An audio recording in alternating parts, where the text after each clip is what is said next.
Hey, Hi, how are you? I'm good. How are you? Wonderful, thank you. Oh my gosh, thank you so much for joining us. My pleasure. I am so pleased to be here. You are doing such a service for so many people in making mental health a priority and making it more transparent and available to everyone. So the knowledge that you're giving us and making us more aware of what it takes to be a healthy human being is invaluable. So thank you very much. Oh my God, thank you so much for Yeah, saying that so yeah. much to me. I know. Meant, meant Saying with all my heart. you what? I said, meant with all my heart. It's, Ah, it's important to have these discussions. it is. It is. I was just actually saying I didn't sleep well last night. So my anxiety is like, when you don't sleep well and it's just like your anxiety brain is on because of it. So it's like, it's so perfect that we're doing this today. Deep breath. So I've been, talking about the book Attacking Anxiety and Depression, and session 4 was all about expectations. And I obviously have had a lot of those in my life and have learned to, really have goals, but to not put high expectations because that's when we're disappointed, and that can obviously lead to more anxiety and depression. Um, what I thought was really cool was obviously this session teaches you to become more effective and less affected. And so it was one of the sessions that I think when I did this book a couple years ago, that I didn't even realize I had in my vocabulary that what I was doing. But she says that expectations and shoulds often go beyond yourself to everything and everyone around you. And the should part is like, I even did that last night. Like, I should be sleeping. And I was like, oh my God, I said that word. Like, that's where it's like, it kind of messes with you a little bit. And so I really liked this because I feel like I don't really have high expectations of others, but I do have high expectations with myself. And I had to really learn like it's okay to be goal oriented, but not be like expecting so much where you are just letting yourself down all the time. Um, what do you have to say about expectations? Well, the most beneficial thing you can do for yourself is probably not have expectations and go into creating a goal or finishing a goal because you love what you're doing. And then the expectations and the accolades and everything else come from that. But if you go in saying, I have an expectation, I don't know, that I'm going to get the lead in so and so and so and so, and you don't, you get a supporting role. Will that be okay for you? Or is that going to put you into a cycle of depression and anxiety?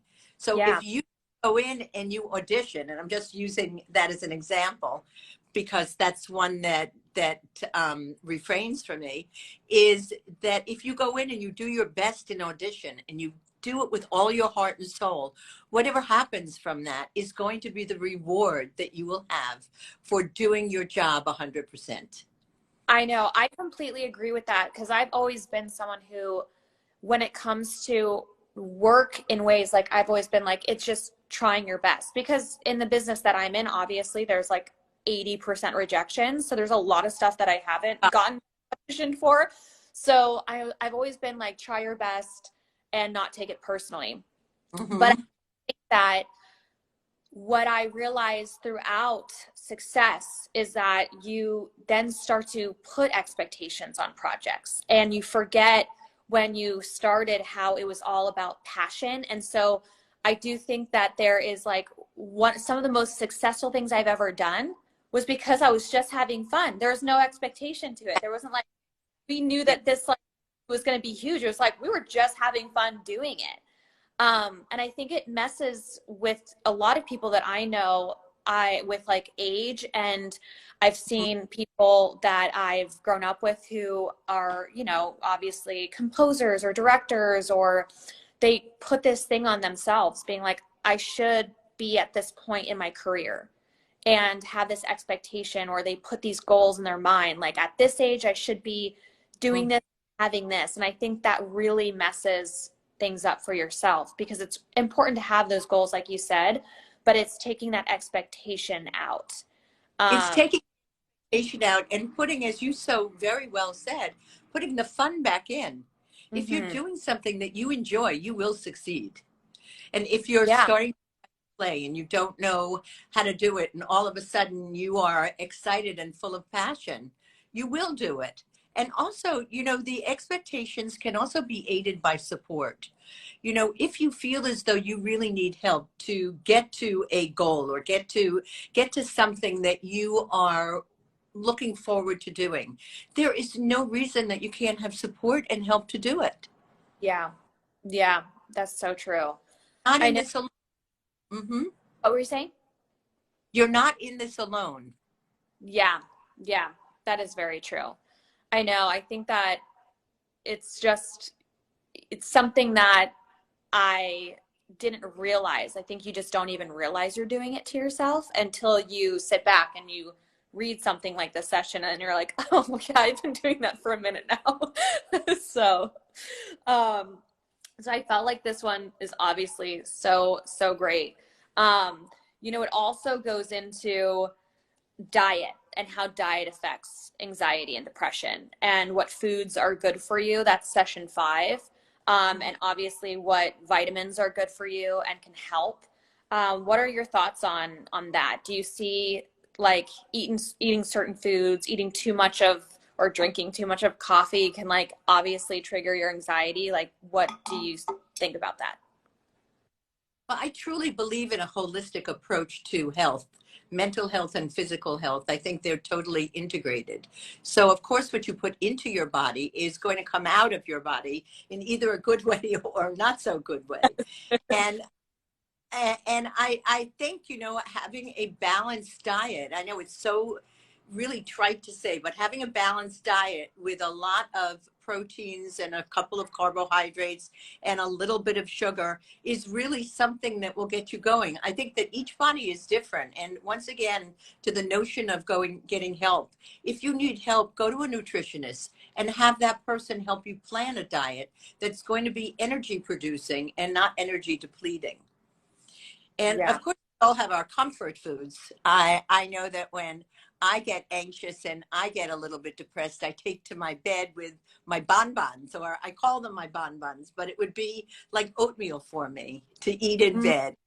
And Oh my, that's wonderful to have, that we all should have comfort foods that yeah. really touch our soul. Yeah, Do you? I realize Yeah. that when I get this, I tend to like want to eat more. Is Hmm. that That's not unusual. That's okay? not.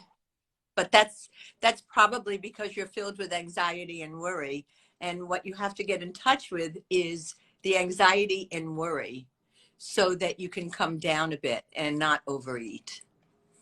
But Got it. just else, Ashley, we're all humans, and sometimes we do overeat, and sometimes we do things to an excess, but we need to forgive ourselves and get back on a healthy plan the next moment or the next Yeah, day. We I can't put ourselves. yeah, it's so true. I actually did have like basically anxiety attack while driving the other day. And it was because I had just done Pilates and my blood sugar dropped because I Oh, hadn't had it yet. yeah. And it was like 2 p.m. So I was like shaking. And obviously, my anxiety is always triggered by physical. I mean, everyone's anxiety starts with the physical symptoms. So because of the shaking and I didn't know what was happening, I obviously was like, oh my gosh, I'm going to pass out and I'm driving. What do you like? What would you say to do in those certain situations? In that situation, I would say you would start by feeling your breath and start breathing, because Mm, right now driving, you're on the PCH or wherever you are, and you're not going to be able to stop and pull over right away. So you want to take a deep breath. You want to count to 4, hold your breath for 3, and exhale for 4, so that you're concentrating on something else and you're not concentrating on the tremors in your body, because this will calm you down. also the wise thing to do is, if you know that your blood sugar drops after Pilates, certainly take a bar with you or an apple or something that you have in your car, so that that can take away any anxiety attack that you may have. You may start to feel anxious and say, oh my God, I have apricots in the car. That's great. So Yes. you're ahead and anticipating. I now am like just putting, a little snack pack of something in my car just so I'm in that situation again. Because I called my sister and I was like, I'm so scared. I feel like I'm going to pass out and think I'm having an anxiety attack. And so I tell her where I was on the road so she knew where I was in case I did. But like, you're Would fine. talk you through it? She did, yeah. Very comforting, obviously, because I think it's hard when I tried to start breathing, but I was just like, I was so like the blood sugar was just like, I was so shaky. And I was just like, oh my gosh, this is not going to end well. But there was like the negative thinking. And so I will definitely try that breathing. I love that, like breathing in 4 and then holding and then letting go. It's actually something that I recently have kind of found for myself throughout this book right now, is that I've come up for like a mantra for myself, which is let go. And anytime I start to feel anxious and I'm like, oh, here comes anxiety, I just kind of remember, just let go. And it kind of like I acknowledge the anxiety, but it's like reminding myself that I'm going to be okay and just like let go in this moment. Exactly. It's so that you're observing it, but you're not in it. You say, Yes. my goodness, I am having an anxiety attack. But when you step back and you observe things, you don't feel things as much. So you have a little bit of a distance from it. So that's a Yeah. wonderful skill to have. And that takes skill building. That's something that you have to learn how to do. I don't think that comes very naturally, but it's No, wonderful doing it. obviously I've learned throughout this process is like, obviously I did this book 6 years ago and it really helped me and changed my life because it's dedicating that time to learning about all of these things and the tools to help you. And so I love revisiting it just because recently I've had kind of anxiety just come back very strong. And so I was like, it's time to revisit that book. And that's why I wanted to do this and share it with everybody, just because it is so helpful. And I feel like everyone is kind of going through something right now. So what would you say on like the vitamin side of things that could help? Because I'm obviously like to take a holistic approach to things as well. Hmm. I think one of the most important things, and you have more access to it in California than we do in New York, but get outside, get that vitamin D.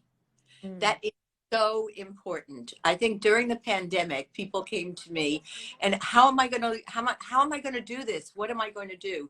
And I started walking therapy. I started to walk with my clients. So we would be outside and talk at the same time that we're walking. And I still believe in the power of nature and the power of the sun. And the vitamin D is very important to get out there and get some exercise outside and smell the roses in a in a very trite way. And I think that there is. I think we lost you. Oh no. Are you there? I can't hear you.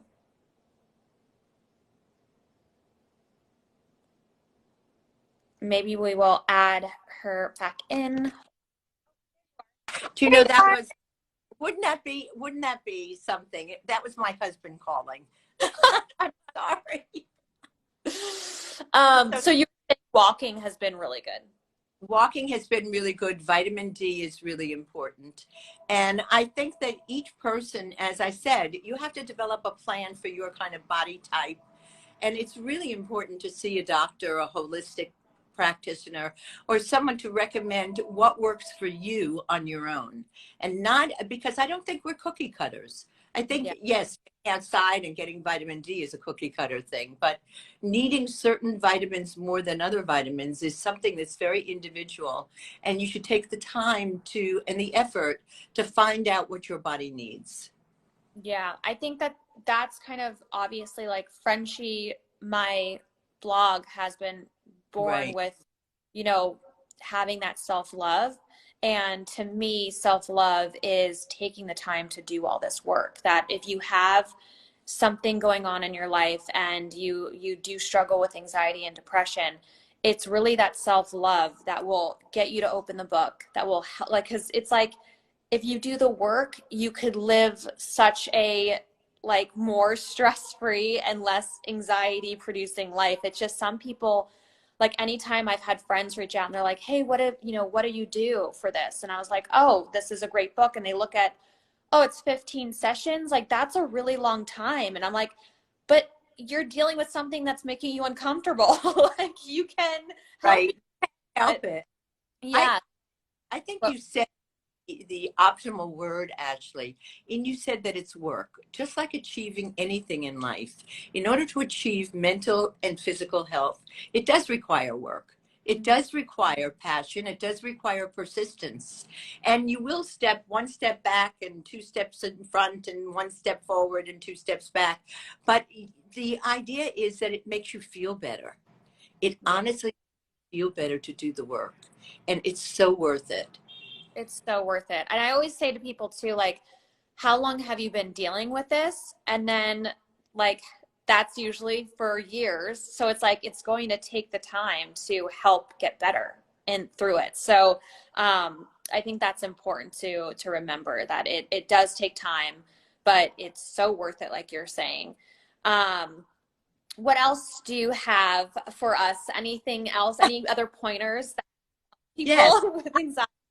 Yeah, no, I do. I think that one of the most important things that I have learned through the pandemic is that we need close people to each other. We need to appreciate them, and we need to have them close and care about them the way they care about you. That Mhm. reciprocity is very important. And our needs now are for closeness and not to be lonely. And to so reach out and make a friend and be real and be honest, because there's nothing like a friendship based on honesty rather than superficial nonsense, which Yeah. doesn't mean we can't talk about superficial nonsense, because that's a lot of fun, but it's also based on your feeling and you're listening to a friend and your friend listening to you. And we Yeah. have to be real in our relationships and count on our relationships, because we don't live in this world by ourselves. And we have to include and treasure the people that we love. Yeah. No, I totally believe that as well. I feel like one of the things that has happened during the pandemic for me personally, and I think for maybe a lot of people, is like relationships have changed. Right. And I think that that's not always a negative thing because there's also a lot of new people that came into my life that I've bonded with and kind of connect with on a different level. And so I think that as much as there's like people I don't see as much as I did before, Mhm. that it's okay. And, I'm such a extrovert, like I love being around people. And it was hard to kind of be, obviously at home. I was pregnant, so I really didn't want to see people because I was being really extra safe. But now I'm there where I'm like, okay, you have to. It feeds your soul to like be around people and see friends and see your loved ones. Like that's so important. And I think that's also important in recovery of anxiety and depression. Oh, for sure. And honestly, the more that you give, the more you'll get back. If Hmm. you have a relationship that is built on trust and honesty, the more that you give to someone else, the more that you will get back. So don't be afraid to be vulnerable and to give to your friends and your loved ones. I love that. I love. Well, thank you so much for joining us. You are so sweet for doing this. Oh my goodness, this was so wonderful for me too. Thank you. Anytime, Ashley. And I'm really so proud of what you're doing. It's so important that we women start to get out there and say it's okay to be vulnerable. It's okay to be anxious. It's okay to be depressed. And there are ways to help, and we can support each other. So thank you very much. Thank you. And where can we find you? I am at Dr. Smerling at drksmirling.com. My Instagram is katsmirls, KAT-SMERLS. Oh my And, gosh. and you'll find my website there too. Thank you. Thank you so much. Thank you. Have an Thank amazing you day. so much. It's been a pleasure. Have a wonderful day. Bye. Bye.